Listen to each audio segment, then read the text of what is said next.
आज मैं आपके सामने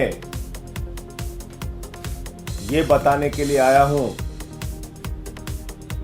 कि कैसे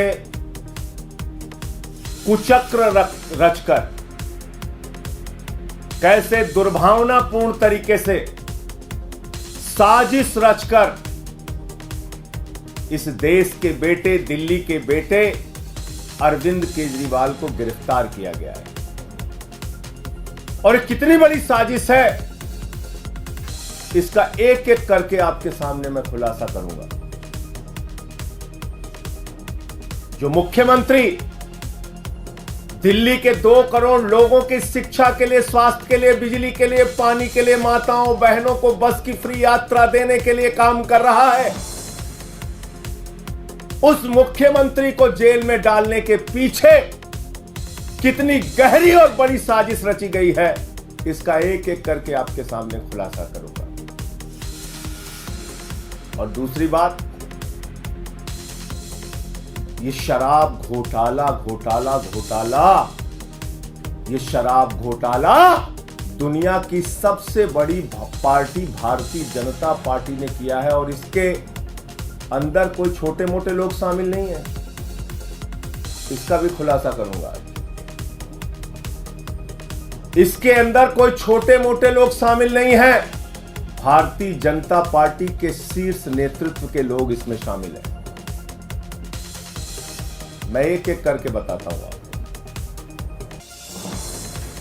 एक व्यक्ति है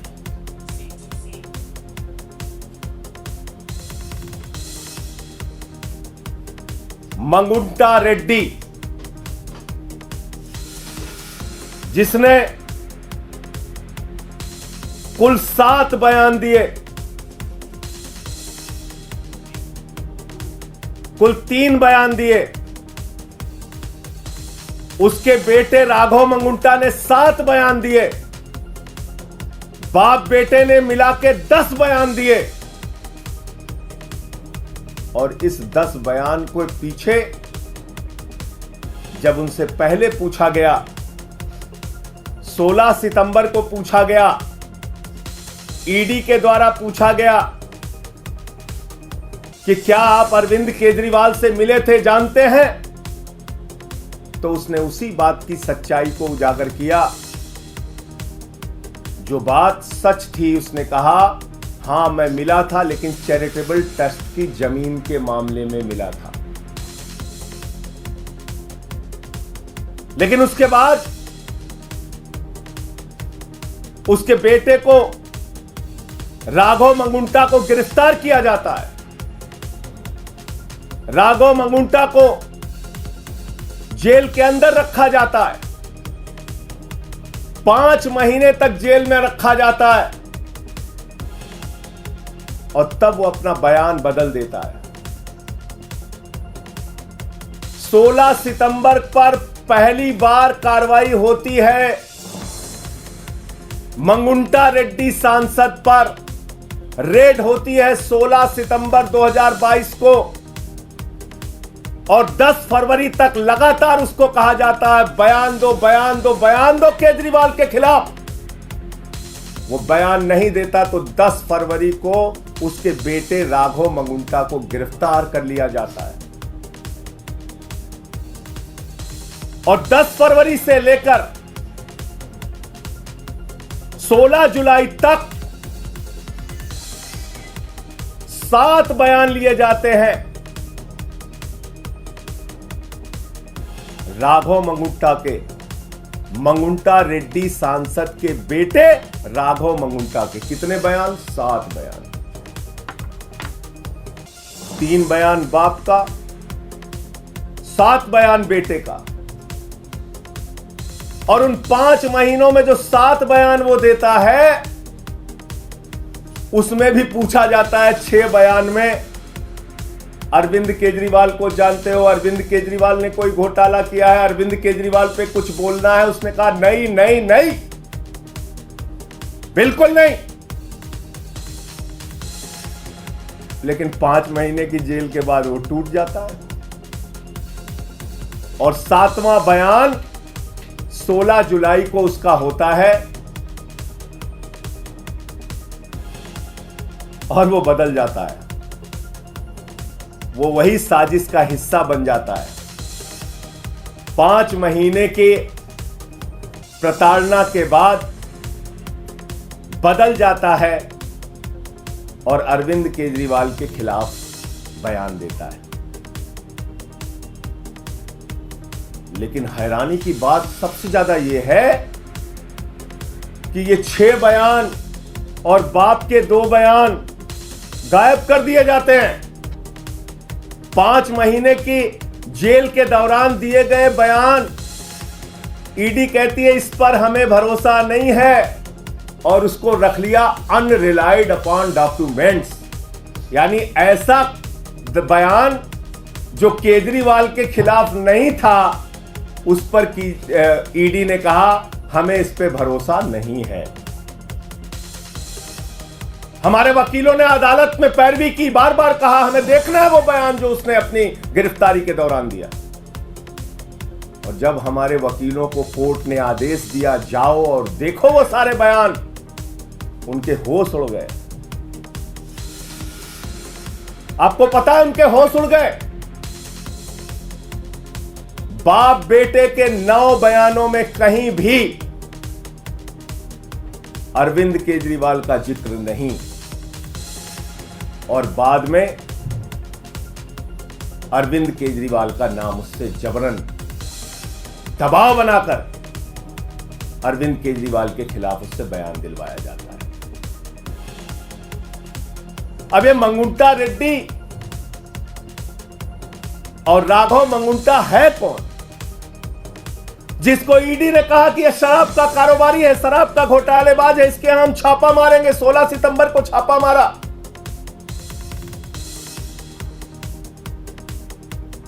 मैं चाहूंगा ये तस्वीर आप लोग जरूर ध्यान से देखिए। ये भारत के प्रधानमंत्री नरेंद्र मोदी जी के साथ गलबहियां करते हुए, उनसे मिलते हुए, ये तस्वीर आप जरूर देखिए। ये है मंगुंटा रेड्डी सांसद, जिनकी तस्वीर है भारत के प्रधानमंत्री के साथ। यह है मंगुंटा रेड्डी जिनकी तस्वीर है भारत के प्रधानमंत्री के साथ। 16 जुलाई जब यह हमारे खिलाफ बयान देता है, अरविंद केजरीवाल और के खिलाफ बयान देता है, अरविंद केजरीवाल और आम आदमी पार्टी को खत्म करने की भाजपा की साजिश में शामिल हो जाता है, तो 18 जुलाई को इसकी बेल हो जाती है। 18 जुलाई को इसकी जमानत हो जाती है। आप समझ पा रहे हैं इतनी बड़ी साजिश। एक आदमी जिसको खुद ईडी कह रही है ये शराब का घोटालेबाज है, शराब का घोटालेबाज है, उसका क्या रिश्ता है भारत के प्रधानमंत्री के साथ। और इतना ही नहीं, आज की तारीख में वो टीडीपी से चुनाव लड़ रहा है और भारत के प्रधानमंत्री की तस्वीर लगाकर जनता से वोट मांग रहा है। मैं चाहता हूं वो भी आप दिखाइए। ये देखिए आप, इसको टीडीपी का टिकट मिला हुआ है, भारत के प्रधानमंत्री की तस्वीर लगाकर वोट मांग रहा है। जिसको भाजपा कहती है घोटालेबाज है, ये जिसको कहती है ईडी कि हम इस पे कार्रवाई करेंगे, हम इसको गिरफ्तार करेंगे, हम इसको जेल में डालेंगे, जब उसने केजरीवाल के खिलाफ बयान दे दिया तो वो नरेंद्र मोदी जी की तस्वीर लगाकर जनता से वोट मांग रहा है भारत के लोकतंत्र में। यह इस केस की सच्चाई देश के लोगों जान लो। आपके नेता अरविंद केजरीवाल के खिलाफ जो व्यक्ति बयान देता है यह है, और जो बयान छिपा लिया जाता है ईडी के द्वारा हमारे वकीलों के दबाव में, कोर्ट के आदेश के बाद जब वो बयान देखते हैं जाकर ईडी के दफ्तर पर, जिसको अनरिलाइड डॉक्यूमेंट में ईडी ने रखा, यानी कि ऐसा डॉक्यूमेंट जिस पे भरोसा नहीं है, शुरुआती सारे बयान जिस पे भरोसा नहीं है, वो बयान जो उसने सही सही बताया था उस पर कह दिया हम इस पे भरोसा नहीं, उसको छुपा लिया, बोले छुप जाओ बेटा। अब इसमें एक और ये है मंगुंटा रेड्डी सांसद, और ये है भारत के प्रधानमंत्री के साथ उनकी तस्वीर, और ये है वो चुनाव प्रचार कर रहा है, टीडीपी से चुनाव लड़ रहा है, और यह है भारत का प्रधानमंत्री। इस फोटो में सबसे ऊपर उनकी तस्वीर है, वोट मांग रहे हैं कि मोदी जी के नाम पे हमको वोट दे दीजिए।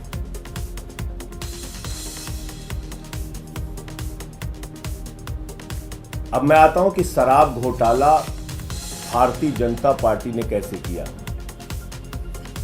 अब एक शख्स आता है शराब का कारोबारी, जिसको कहती भारतीय जनता पार्टी घोटालेबाज है, घोटालेबाज है, घोटालेबाज है, शरद रेड्डी। शरद रेड्डी के घर पे 9 नवंबर को छापा होता है 2022 में। 9 नवंबर 2022 को छापा होता है और 9 नवंबर 2000 छापे के बाद इससे पूछा जाता है केजरीवाल जी के बारे में। ये साफ साफ मना कर देता है, कहता है मैं अरविंद केजरीवाल को जानता ही नहीं, उनसे मिला नहीं, उनसे मेरा कोई लेना देना नहीं। और इसके कुल 12 बयान होते हैं, 12 बयान। ध्यान से सुनिएगा, इसको बहुत जरूरी है, जानना जरूरी है कि दिल्ली के मुख्यमंत्री के खिलाफ कितनी बड़ी साजिश करके उनको गिरफ्तार किया गया।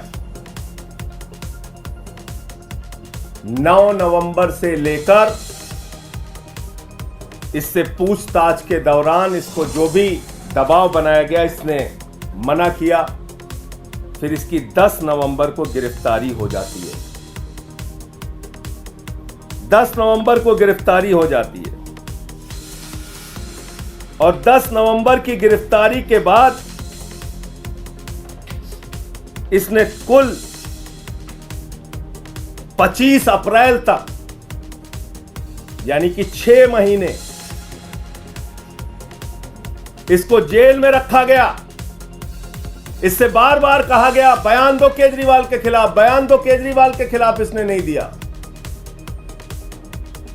12 बयान इसने कुल दिया और 6 महीने के बाद जब इससे कहा गया बयान दो वरना जिंदगी जेल में सड़ जाएगी, बयान दो वरना जिंदगी जेल में सड़ जाएगी। अब वो कोई संजय सिंह तो है नहीं, वो शरद रेड्डी है, टूट गया। 25 अप्रैल को उसने केजरीवाल के खिलाफ बयान दिया।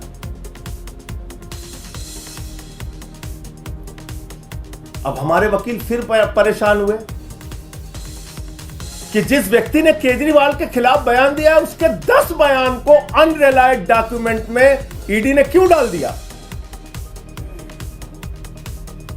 उन्होंने फिर कोर्ट में एप्लीकेशन लगाई, जांच के आदेश मिले, हमारे वकील गए, उन्होंने देखा, ईडी के दफ्तर में जांच के आदेश मिले, वकील गए, उन्होंने देखा, सारे 10 के 10 बयान पढ़े, वकीलों के होश उड़ गए। 10 बयानों में केजरीवाल का नाम नहीं और 10 बयान जो केजरीवाल का के खिलाफ नहीं थे उस पे ईडी ने कहा इस पे भरोसा नहीं, भरोसा नहीं, भरोसा नहीं। और जैसे ही उसने 25 अप्रैल को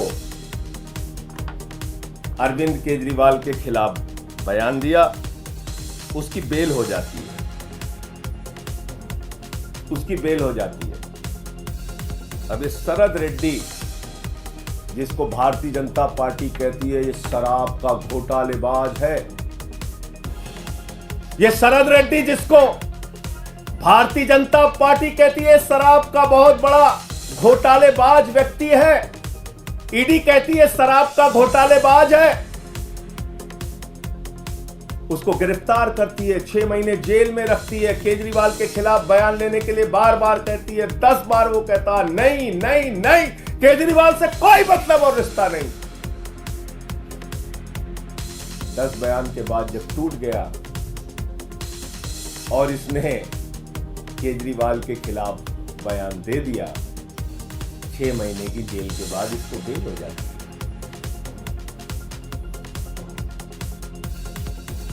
ये शरद रेड्डी कौन है? असली घोटाला शुरू हुआ ईडी के जांच के बाद। भारतीय जनता पार्टी का शराब घोटाला, और पहली पेशगी और नजराना भाजपाइयों को कब पहुंचा? 5 करोड़ रुपए का 5 करोड़ रुपए का 15 नवंबर को पहली पेशगी और नजराना 5 करोड़ का पहुंचा, और कुल 55 करोड़ रुपए की रिश्वत, जिसको किंग पिन बताते थे, किंग पिन शरद रेड्डी, उस किंग पिन ने 55 करोड़ रुपए की रिश्वत भारतीय जनता पार्टी को दी। 55 करोड़ रुपए की मनी ट्रेल तो खुलेआम मिल गया, और वो मनी ट्रेल भी ऐसे पता नहीं चला, भारत के सर्वोच्च न्यायालय की कृपा से पता चला, जब उन्होंने कहा दिखाओ दिखाओ दिखाओ।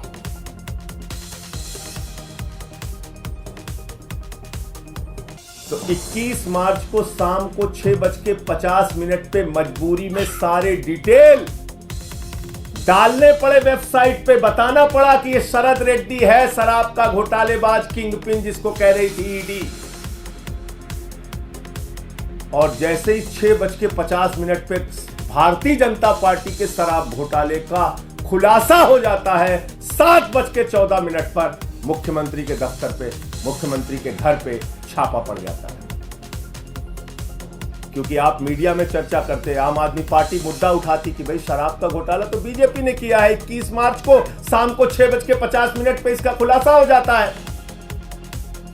55 करोड़ रुपए की रिश्वत भाजपा ने ली है, इस बात का खुलासा हो जाता है। उस खबर से ध्यान हटाना है, जनता का ध्यान भटकाना है। पहुंच गए केजरीवाल के घर और 7:14 पे छापा मार दिया। कहा गया ईडी के अधिकारियों को, जाओ जल्दी, वरना तो हमारा घोटाला खुल गया है तो बड़ा गड़बड़ हो जाएगा। और 2.5 घंटे की पूछताछ में जो 10 सम्मन दे रही थी ईडी, और हम कह रहे थे आम आदमी पार्टी को एक खत्म करना चाहते हैं, अरविंद केजरीवाल को गिरफ्तार करना चाहते हैं, वो बात सच निकली और अरविंद केजरीवाल जी को 2 घंटे की पूछताछ के बाद गिरफ्तार कर लिया गया। तो असली बात यह है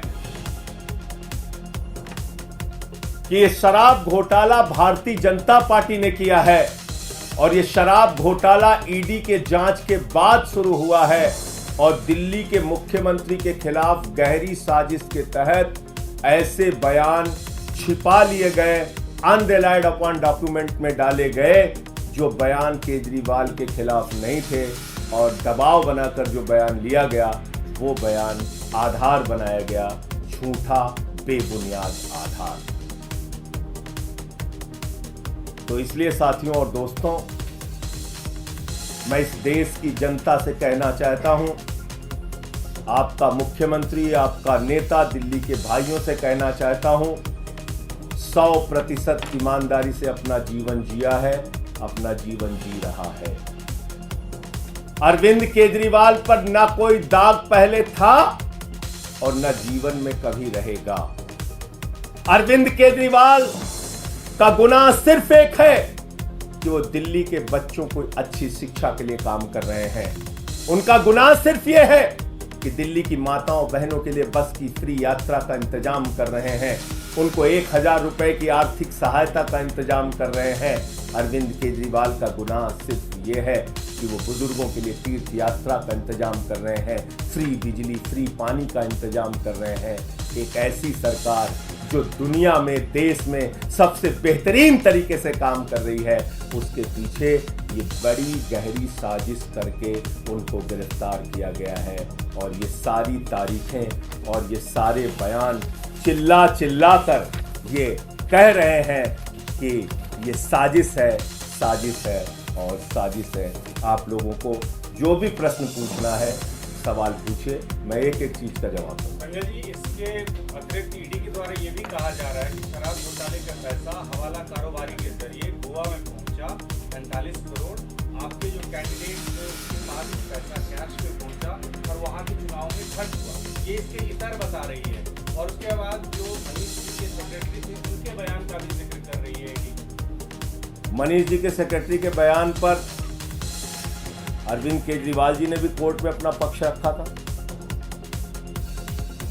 बहुत सारे लोग मिलने जाते हैं अरविंद केजरीवाल जी के मुख्यमंत्री आवास पे, उप मुख्यमंत्री जाते हैं,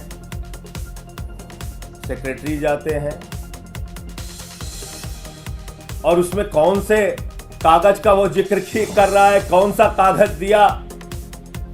तो मेरे ख्याल से ये बातें झूठ और बुनियाद, झूठ और बेवकूफ़ी की एक पराकाष्ठा है जिसको तैयार किया है। घोटाला तो 55 करोड़ का सीधे साफ साफ दिख रहा है। यहां भारतीय जनता पार्टी का शराब घोटाला दिख रहा है। कितने छापेमारी की इन नेताओं के घर पर, भाजपा के नेताओं के घर पे। क्या बीजेपी के शीर्ष नेतृत्व को जाने बगैर 55 करोड़ रुपए मिल गए? उनको मालूम नहीं है 55 करोड़ रुपए पहुंच गए उनको। इस शराब घोटाले पे क्या कार्रवाई की ईडी ने, सीबीआई ने? आप बताइए मुझे। Goa election, Goa election, Goa election. जब मैंने आपको बता दिया जिन लोगों ने केजरीवाल का नाम लिया, कैसे लिया, कितने दबाव में लिया और पहले क्या बोला, बाद में क्या बोला, ये सारा कुछ बता दिया, तो उसमें गोवा की कहानी तैयार करो कि जो कोई भी झूठी कहानी तैयार करो, इसका क्या लेना देना है? और कोई प्रश्न? सर, ये अब तर्क लगाया जा रहा है कि आपके खाते में तो चुनावों के बाद आम आदमी पार्टी का खाता फ्रीज किया जा सकता है कि बेनिफिशियरी आप कह रहे हैं कि भारतीय जनता पार्टी का खाता सीज किया जा सकता है? मुझे ऐसा नहीं लगता, क्योंकि 55 करोड़ की रिश्वत तो उनको मिली है, उनके खाते में गई है। गड्डियां गिनी है भाजपाइयों ने 55 करोड़ की। तो मैं तो कहता हूं, जो जितना बड़ा भ्रष्टाचारी वो उतना बड़ा पदाधिकारी, ये है भारतीय जनता पार्टी का नारा। जो जितना बड़ा भ्रष्टाचारी वो उतना बड़ा पदाधिकारी, ये है भारतीय जनता पार्टी का नारा। और कोई प्रश्न? अपने उन बयानों का जिक्र किया क्या इस मामले को लेकर आप लोग बोल रहे हैं? कोर्ट में आ गए ना। ओहो, आप लोग अपील कर आप सुन नहीं रहे फिर मेरी बात। ईडी ने अपने बयानों की एक चार्जशीट बनाई और उन्होंने दिखाया। ध्यान से सुनिए, फिर से सुनिए, नहीं तो आप लोग गड़बड़ कर जाएंगे। ईडी ने अपने बयानों की एक सूची बनाई जिसमें उन्होंने कहा रिलायड अपॉन डॉक्यूमेंट, यानी ऐसे डॉक्यूमेंट, ऐसे कागजात जिस पे हमें भरोसा है, और अनरिलायड अपॉन डॉक्यूमेंट जिस पे हमें भरोसा नहीं है, और उसको छिपा के रख लिया।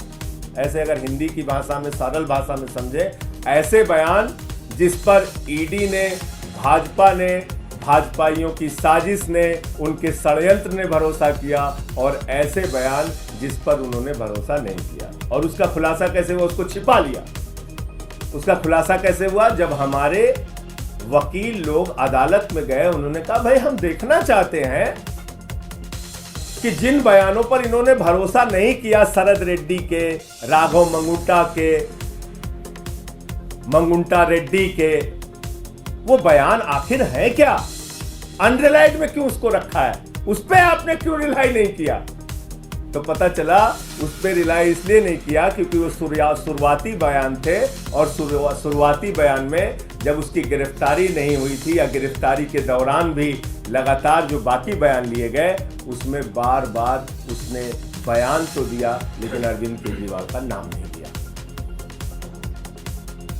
और कुछ बयान तो ऐसे हैं जिसके तथ्य जब आप पढ़ेंगे तो आप हैरान हो जाएंगे। पूछा जाता है केजरीवाल जी से मिले, केजरीवाल जी को जानते हैं? नहीं जानते हैं, नहीं मिले। बाद में कहानी तैयार की जाती है। अब ये क्लियर हो गया, मैं फिर से दोहराऊं। कल एलजी ने भी एक चिट्ठी लिखी है गृह मंत्रालय को, उसमें कहा है कि तमाम जो केस ग्रुप को भेजे जाते हैं आम आदमी पार्टी सरकार की तरफ से, इसमें शराब नीति वाला मामला भी है, गुमराह किया जाता है, तो कोर्ट का वक्त बर्बाद किया जाता है। देखिए भाई, एलजी साहब कैसे काम करते हैं ये एक सर्वविदित सत्य है। वो किसी ऊपर के डायरेक्शन लेके काम करते हैं, उस हिसाब से अपना काम चलाते हैं। जो घोटाला रहेगा उस पे घोटाला। अब इस पे क्यों नहीं चिट्ठी लिखी एलजी साहब ने? 55 करोड़ रुपए की खुलेआम रिश्वत, रंगदारी जिसको कहा जाता है यूपी बिहार के भाषा में, रंगदारी खाई है भाजपाइयों ने। पहले नजराना पेशगी लिया 5 करोड़ का, फिर अलग अलग किस्तों में 55 करोड़ की रिश्वत ली। 55 करोड़ की रिश्वत बगैर प्रधानमंत्री की जानकारी के ले ली गई, बगैर नड्डा जी के जानकारी के ले ली गई, बगैर अमित शाह जी के जानकारी के ले ली गई। 55 करोड़ की रिश्वत, और रिश्वत तो छुपी हुई थी। वो तो सर्वोच्च न्यायालय का धन्यवाद दीजिए कि उन्होंने कहा तुम्हें जग जाहिर करना पड़ेगा कि कहां कहां से कितना पैसा खाया। तो बताइए, क्या एलजी को इस पे चिट्ठी नहीं लिखनी चाहिए कि एक शराब घोटालेबाज जिसको ईडी ने कहा कि वो किंगपिन है, ईडी ने उसको गिरफ्तार किया, उसने 55 करोड़ रुपए की खुलेआम रिश्वत भारतीय जनता पार्टी को दी। पूरी की पूरी भारतीय जनता पार्टी सर से लेकर पांव तक शराब घोटाले में डूबी हुई है। उस पर चिट्ठी नहीं लिखनी चाहिए एलजी साहब को? तो मैंने तो बता दिया अब आपको, इसमें कुछ डाउट तो बचा नहीं कि कितनी गहरी साजिश रची गई। और सवाल हो बताइए। इससे थोड़ा हटके कल देखा गया था कि सुनीता केजरीवाल जब पीसी कर रही थी तो यार, सर इसमें सवाल ये है कि भगत सिंह के ग्रैंडसन ने यशवेंद्र संधू ने इससे आपत्ति जताई, कहा कि राजनीतिक पार्टी को इस तरह से फोटो नहीं लगानी चाहिए, उन्होंने अपना जीवन देश को कुर्बान किया। तो आप कह रहे हैं कि भारतीय जनता पार्टी का कोई नेता हो या देश का कोई भी नेता हो, मैं अपनी फोटो क्या देश के महापुरुषों के साथ नहीं लगा सकता? क्या देश बाबा साहब डॉक्टर भीमराव अंबेडकर जी के साथ, शहीद आजम भगत सिंह जी के साथ आप लोगों की फोटोएं नहीं होती हैं? लोग तो जाके शहीद आजम भगत सिंह की जहां तस्वीर देख लेते हैं वहां सेल्फी लेते हैं, उनके स्टैचू पे जाके सेल्फी लेते हैं, उनके साथ फोटो डालते हैं, नेताजी सुभाष चंद्र बोस के साथ फोटो डालते हैं, बाबा साहब के साथ फोटो डालते हैं। यहां तक कि अपने चुनाव प्रचार में भी नेता लोग फोटो डालते हैं महापुरुषों के साथ, क्रांतिकारियों के साथ। इसमें मुद्दा क्या है, सवाल क्या है, मुझे बताइए ना। अरविंद केजरीवाल हमारी पार्टी के मुखिया हैं और उनकी तस्वीर अगर शहीद आजम भगत सिंह जी के साथ है या बाबा साहब जी के साथ है तो ये अधिकार हर एक नागरिक को है जो महापुरुषों के साथ अपनी तस्वीर लगा सकता है। इसका मतलब ये नहीं हुआ कि हम उनके पदचिन्हों पर चलने का प्रयास कर रहे हैं। इसका मतलब ये थोड़ी है कि हम अपने आप को दावा कर रहे हैं, अपने आप से हम अपने आप को बहुत बड़ा समझ रहे हैं। नहीं, हम उनके वो हमारे लिए अनुकरणीय है, प्रार्थनीय है। हम उनके पदचिन्हों पे चलने का प्रयास करें।